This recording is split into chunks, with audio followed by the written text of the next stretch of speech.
Always நீ நினைக்கிறது மட்டும்தான் கரெக்டு, நீ பண்றது மட்டும்தான் சரி அப்படின்னு நினைச்சுக்காத, சரியா? எனக்கும் சேர்த்து தான் சொல்றேன். முதல்ல எனக்கு தான் நான் சொல்லிக்கிறேனே.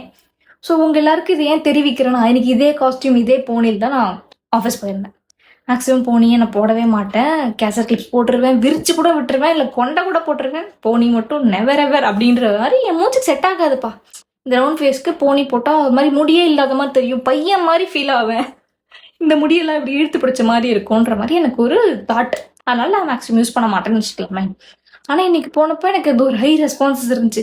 இவனுக்கு செம்மையாக சூட் ஆகுது, நீ ஏன் போனியே ட்ரை பண்ணக்கூடாது, டிஷர்ட் ஷர்ட்ஸ்லாம் நிறைய யூஸ் பண்ணுறாங்க, போட்டுக்கலாமே அப்படி இப்படின்னு சொன்னாங்க. Okay okay okay. என்னன்னா மக்கள்கிட்ட இருந்து காம்ப்ளிமெண்ட் வாங்குறப்ப தான் உனக்கு கரெக்டாக வருதா இல்லையான்னு. ஏன்னா ட்ரை பண்ணவே இல்லையே.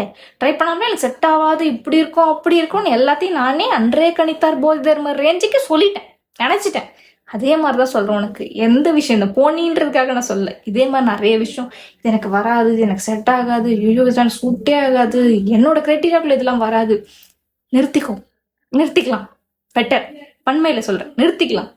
அதுக்கப்புறம் நீங்கள் ட்ரை பண்ணி பார்க்குறப்போ செட் ஆச்சோ செட் ஆகலையோ, வருதோ வரலையோ, டிசிஷன் அப்புறம் எடுத்துக்கலாம்.